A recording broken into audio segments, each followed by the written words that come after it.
17 फरवरी 2025 को सुबह 5:36 पर एक 4 मैग्नीट्यूड के अर्थक्वेक ने दिल्ली और एनसीआर को हिलाकर रख दिया।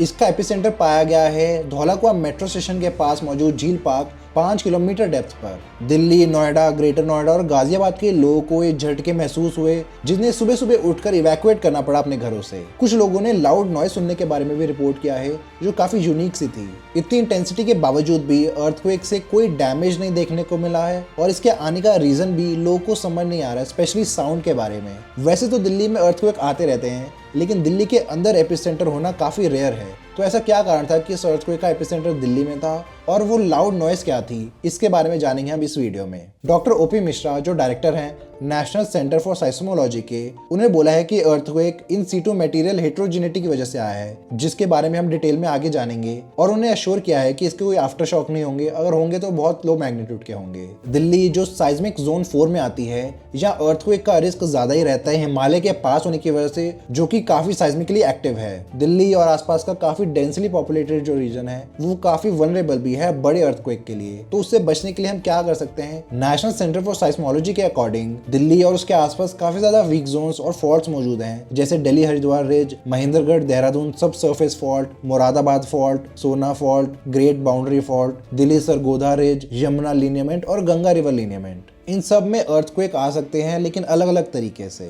इस अर्थक्वेक को 30 से ज्यादा मौजूद साइज्मिक स्टेशंस ने अच्छे से रिकॉर्ड किया है, इसलिए एपिसेंटर को इतने अच्छे से पिन पॉइंट कर पाए। जो ये अर्थक्वेक है वो north west south east trending lineament में पाया गया। यहाँ स्ट्रक्चरल हेट्रोजेनिटी प्रेजेंट होने के कारण ये काफी फेवरेबल लोकेशन है मेन शॉक पैदा होने के।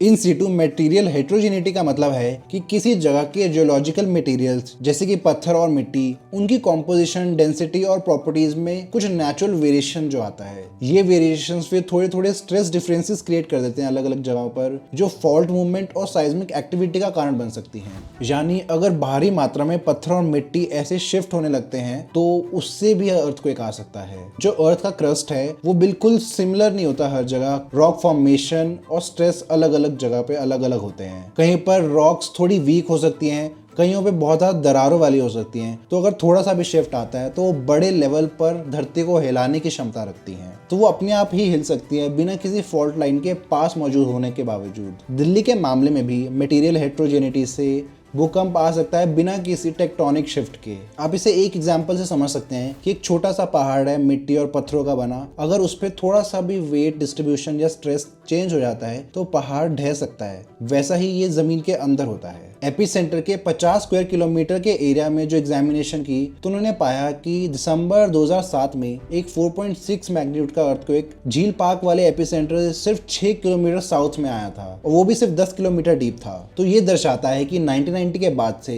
इस क्षेत्र में ऐसे भूकंप आना नॉर्मल साइज्मिक एक्टिविटी के अंदर माना जा सकता है। इसके अलावा दो महत्वपूर्ण रीजनल फॉल्ट्स, मथुरा फॉल्ट और सोना फॉल्ट, एपिसेंटर के बहुत करीब स्थित हैं। इसी के साथ अर्थक्वेक की कम गहराई होने से भी जब साइज्मिक वेव्स सरफेस तक पहुंची और एयर के साथ इंटरैक्ट किया तो वो बाहर निकली एक तेज आवाज के रूप में। कई रेजिडेंट्स ने ये रिपोर्ट किया था कि उन्हें ऐसी तेज की आवाज सुनाई दी थी, अजीब सी, जैसे कि कोई भारी सामान गिरने की आवाज आती है। एक रिपोर्ट के मुताबिक ये 4 मैग्नीट्यूड वाला अर्थक्वेक एक अच्छा संकेत है पैटर्न का, क्योंकि सोर्स जोन के रॉक मटेरियल्स ने अपनी ऊर्जा यानी एनर्जी पहले ही रिलीज कर दी है, जो कि इसी जगह 2007 में आए 4.6 मैग्नीट्यूड वाले भूकंप से कम है। ज्यादा कंपन होने का कारण भी इस भूकंप की सिर्फ 5 किलोमीटर गहराई ही है। दिल्ली जो साइज्मिक जोन 4 में आता है, यहाँ अर्थक्वेक आते रहते हैं हर कुछ महीनों में, लेकिन मोस्टली आते हैं दूर दराज के एपिसेंटर से। लेकिन क्योंकि ये वाला अर्थक्वेक टेक्टोनिक नहीं था, इसलिए इसका एपिसेंटर दिल्ली में पड़ा, और एक्सपर्ट्स की माने तो 1 या 1.2 मैग्नीट्यूड का आफ्टर शॉक आने की संभावना भी रहती है। 5 से 6 मैग्नीट्यूड का अर्थक्वेक ओकेजनली आते रहता है, लेकिन 7 या उससे बड़ा भी आ सकता है, जो बहुत ज्यादा डिस्ट्रक्शन फैलाने के लिए काफी है, जिसके लिए बेहतर प्रिपेयर होना पड़ेगा लोगों और अथॉरिटीज को।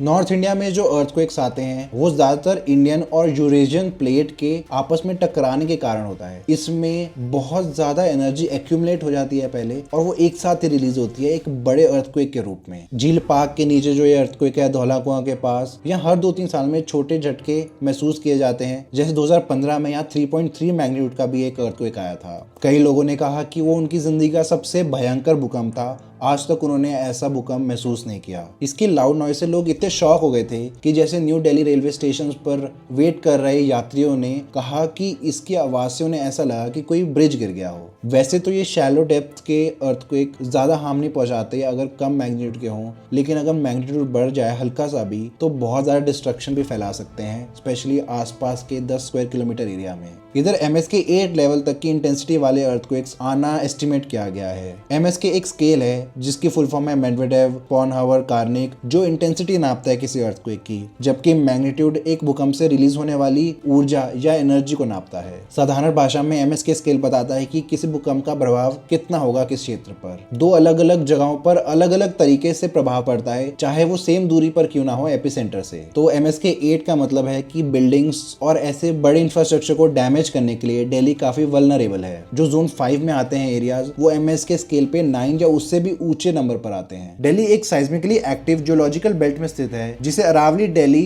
फोल्ड बेल्ट के नाम से जाना जाता है। ये बेल्ट राजस्थान के पूर्वी और दक्षिणी हिस्सों से दिल्ली से हरियाणा तक फैला हुआ है। इधर एक मेन बात है कि जो इधर की चट्टाने हैं उनकी लेयर्स डिफॉर्म हो चुकी हैं, जो कि कई साल पहले आए अर्थक्वेक्स के कारण फोल्ड्स में बदल गई हैं। इसके कारण इसमें थोड़ा स्ट्रेस बना रहता है हर समय, जो कभी कभी भूकंप के फॉर्म में निकलता है। ये अर्थक्वेक काफी डिफरेंट है हिमालयन अर्थक्वेक से, जो कि दुनिया के सबसे अर्थक्वेक प्रोन एरियाज में से आता है। उधर दो टेक्टोनिक प्लेट्स, एक इंडियन और एक यूरेशियन प्लेट आपस में टकरा रही हैं और इंडियन प्लेट उसके नीचे धंसती जा रही है। इसके कारण जो वहाँ अर्थक्वेक आता है वो ज्यादा मैग्नीट्यूड का होता है। पहले अरावली दिल्ली फोल्ड बेल्ट ज्यादा साइस्मिकली एक्टिव होती थी हिमालयन रीजन के कंपैरिजन में, लेकिन ये एक्टिविटी पिछले कुछ सालों में धीमी हो गई है, जिसने यहाँ पे पूरे रीजन में थोड़ी सी स्टेबिलिटी बढ़ाई है अर्थक्वेक के मामले में। हैदराबाद के नेशनल जियोफिजिकल रिसर्च इंस्टीट्यूट के एक रिपोर्ट के अनुसार दिल्ली में हर साल 25 अर्थक्वेक रिकॉर्ड होते हैं जिनका मैग्नीट्यूड 2.5 या उससे ज्यादा हो, और 5 ऐसे होते हैं जिनका 3.5 से ज्यादा हो। आवाज की बात करें तो भूकंप से कभी कभी आवाज निकलती है, लेकिन ये बहुत ही रेयर है। ये वाइब्रेशंस कभी कभी लो फ्रीक्वेंसी आवाज भी उत्पन्न करती हैं, जो लोगों के सुनने की क्षमता से परे है। बड़े भूकंप सुनाई देना बहुत ही रेयर होता है, इसीलिए ज्यादातर समय लोग भूकंप की आवाज दूसरी चीजों से कंफ्यूज कर देते हैं। जैसे कभी बिल्डिंग हिलती है तो उनकी आवाज आती है, लोग उसको भूकंप की आवाज समझ लेते हैं, लेकिन इस भूकंप में ये चीज अलग थी क्योंकि आवाज बहुत लाउड थी। वैसे तो दिल्ली में एक बड़े भूकंप के आने के चांसेस कम हैं, लेकिन अगर आ गया तो वो बहुत ज्यादा डैमेज पहुंचाने की क्षमता रखता है। हिमालय रीजन की बात करें तो वो दिल्ली से 250-300 किलोमीटर दूर पड़ता है और वहाँ 8 मैग्नीट्यूड से तेज अर्थक्वेक आने की संभावना है। 2015 का नेपाल अर्थक्वेक जो 7.8 मैग्नीट्यूड का था, वो दिल्ली में भी महसूस किया गया था, जबकि उसका सेंटर 1000 किलोमीटर दूर था। यहाँ से 8900 से ज्यादा लोगों ने अपनी जान गंवाई थी और $10 बिलियन यानी 70,000 करोड़ रुपए का नुकसान भी हुआ था। दिल्ली की बात करें तो कुछ इलाके ऐसे हैं जो ज्यादा नुकसान झेल सकते हैं, जैसे सॉफ्ट एलुवियल सॉइल जो यमुना फ्लड प्लेन में पाई जाती है, वो भूकंप को एम्पलीफाई कर सकती है। ईस्ट दिल्ली, नोएडा और साउथ दिल्ली में ज्यादा तेज झटके महसूस किए जा सकते हैं। इसकी वजह से सॉफ्ट सॉइल की वजह से लिक्विफिकेशन हो सकता है, यानी जब बहुत सारी मिट्टी वाटर के फॉर्म में फ्लो कर जाती है, वो अगर जमीन के नीचे से ऐसे फ्लो कर जाती है तो पूरी की पूरी बिल्डिंग्स गिर जाएंगी उसके साथ। इसलिए बिल्डिंग्स जो यहाँ बनी होती है उनको अर्थक्वेक प्रूफ बनाने के लिए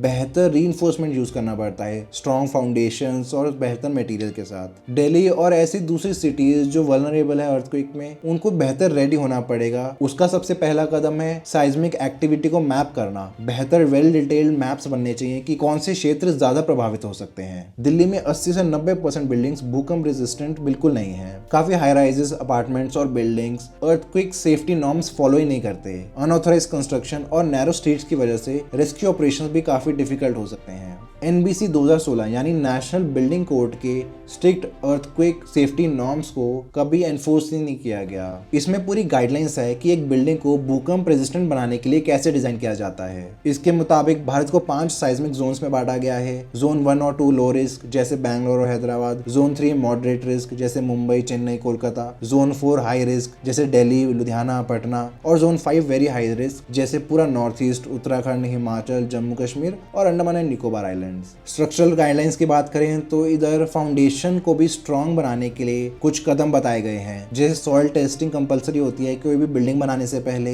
सॉफ्ट सॉइल वाले एरियाज जैसे यमुना फ्लड प्लेन्स वगैरह में डीप फाउंडेशन और रीइंफोर्समेंट यूज करना चाहिए, और बिल्डिंग बनाते हुए कंक्रीट और स्टील रीइंफोर्समेंट ऐसे होने चाहिए जो भूकंप से आए स्ट्रेसेस को एब्जॉर्ब कर सके। हाई राइज और मल्टी स्टोरी बिल्डिंग्स के लिए फ्लेक्सिबल और लाइट वेट मटेरियल्स यूज करना बताया गया है जो ऐसे शॉक्स को एब्जॉर्ब करता है। स्ट्रक्चरल जॉइंट्स और एक्सपेंशन जॉइंट पॉइंट्स हैं ऐसी जगह ताकि बिल्डिंग जब हिल रही हो तो उनको थोड़ी जगह मिल जाए, एकदम से टूट ना जाए। पुरानी बिल्डिंग को रेट्रोफिट करने का भी इसमें उपाय बताया गया है। उनमें स्टील रीइंफोर्समेंट लगाना जरूरी है और हेरिटेज और पब्लिक बिल्डिंग्स जैसे कि कुछ मॉन्यूमेंट्स, स्कूल्स और हॉस्पिटल्स वगैरह, उनमें साइज्मिक स्ट्रेंथनिंग बहुत जरूरी है। इसके अलावा ग्लास पैनल्स और बड़े फर्नीचर्स जो टूट सकते हैं अर्थक्वेक के दौरान, उनको फ्लेक्सिबल मटेरियल से बनाया जाए या ऐसे सिक्योर किया जाए कि वो गिरे ना। अर्थक्वेक रेजिस्टेंट लिफ्ट्स बनाना जरूरी है बड़ी बिल्डिंग्स में, जो इमरजेंसी में बंद ना हो जाए। भूकंप के टाइम फायर ना लग जाए कहीं, तो उसके लिए भी automatic gas shut off system और फायर प्रूफ मटेरियल्स का इस्तेमाल करना भी बताया गया है। पब्लिक बिल्डिंग्स, हॉस्पिटल, स्कूल्स और इमरजेंसी सेंटर्स के लिए एक्स्ट्रा सेफ्टी मेजर्स फॉलो करने होते हैं, जैसे हॉस्पिटल्स और फायर स्टेशन के लिए बेस आइसोलेशन टेक्नोलॉजी यूज करना।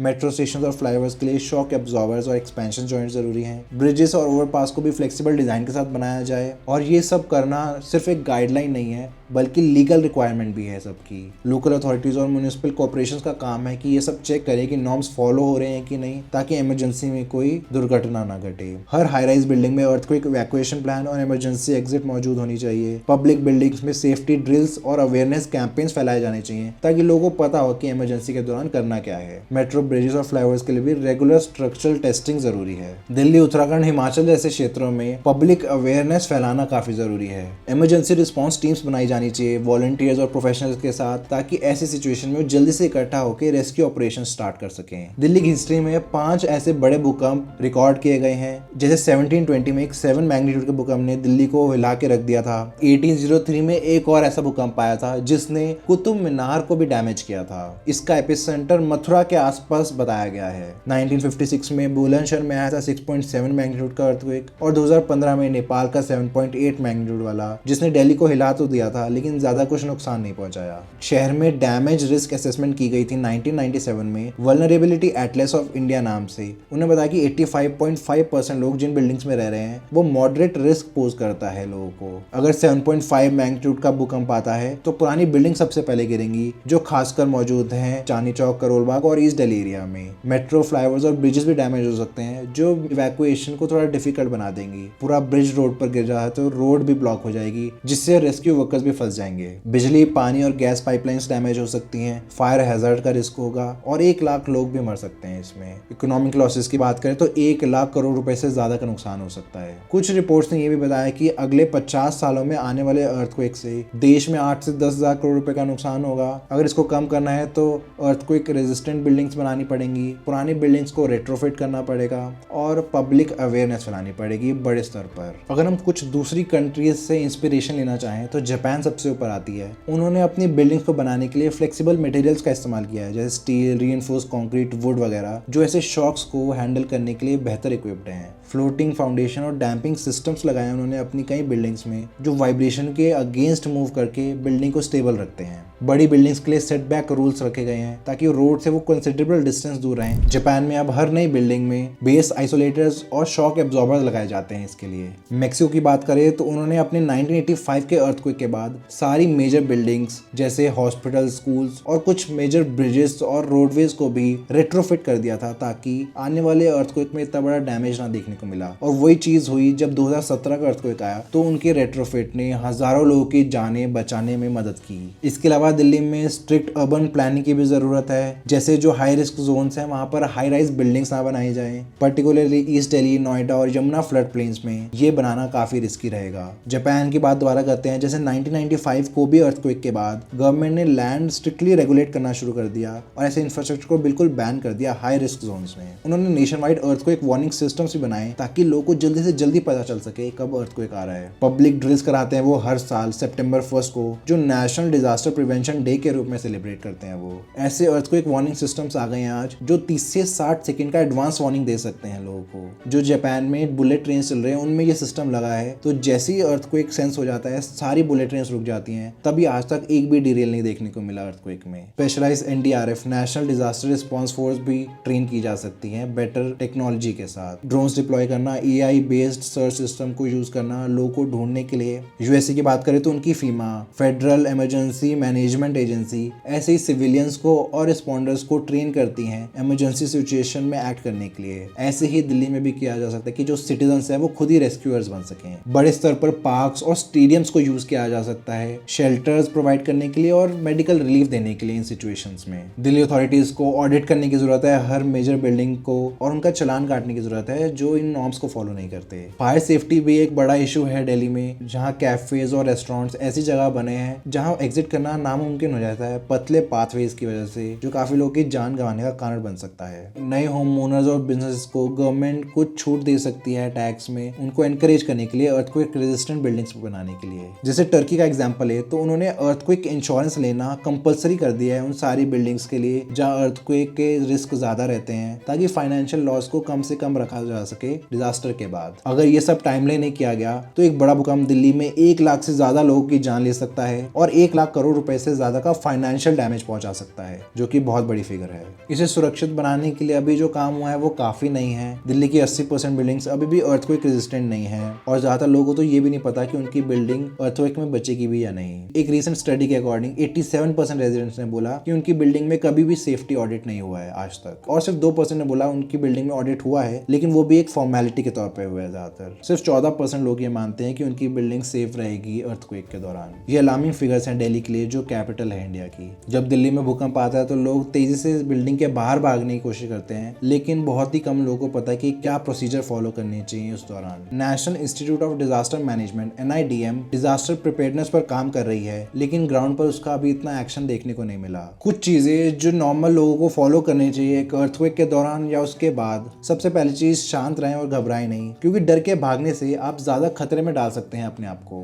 एक सुरक्षित जगह चुनें अपने लिए, कोई मजबूत टेबल या फर्नीचर के नीचे छुप जाएं। अपने सर और गर्दन को सुरक्षित रखें, अपने सर को हाथों से ढककर ऐसे झुककर बैठ जाएं ब्रेस पोजीशन में। बिजली के तार, पंखे और शैंडलियर जैसी चीजों से दूर रहें, वो कभी भी गिर सकती हैं आप पर। और अगर आप बाहर हैं तो किसी बिल्डिंग, बिजली के खंबे और पेड़ों से दूर रहें। अगर आप गाड़ी चला रहे हैं तो उसको धीरे से साइड पर ले जाकर रोक दें और अंदर ही बैठे रहें गाड़ी के। जब भूकंप रुक जाए तो फिर आफ्टर शॉक्स के लिए तैयार रहें। झटके रुकने के बाद ही बिल्डिंग से नीचे उतरें और ओपन स्पेस में चले जाएं जहां आसपास कुछ भी ऐसा बड़ा ना हो जो आप पे गिर सके। आसपास डैमेज को देखें, कोई अगर इंजर्ड है तो उसको मदद पहुंचाएं, फर्स्ट एड दें। न्यूज अलर्ट्स को सुनते रहें और अपडेट्स जानते रहें। पानी और खाने का इंतजाम करें। ये टिप्स आपको थोड़ा सुरक्षित रखने में मदद कर सकती है अर्थक्वेक के दौरान। दिल्ली और देश के ऐसे दूसरे शहरों को सुरक्षित रखने के लिए हमें बहुत सारे कदम उठाने पड़ेंगे। सरकार से रिक्वेस्ट कर सकते हैं कि वो इन चीजों पर ज्यादा ध्यान दें। ऐसी और वीडियोस देखने के लिए सब्सक्राइब करें। धन्यवाद।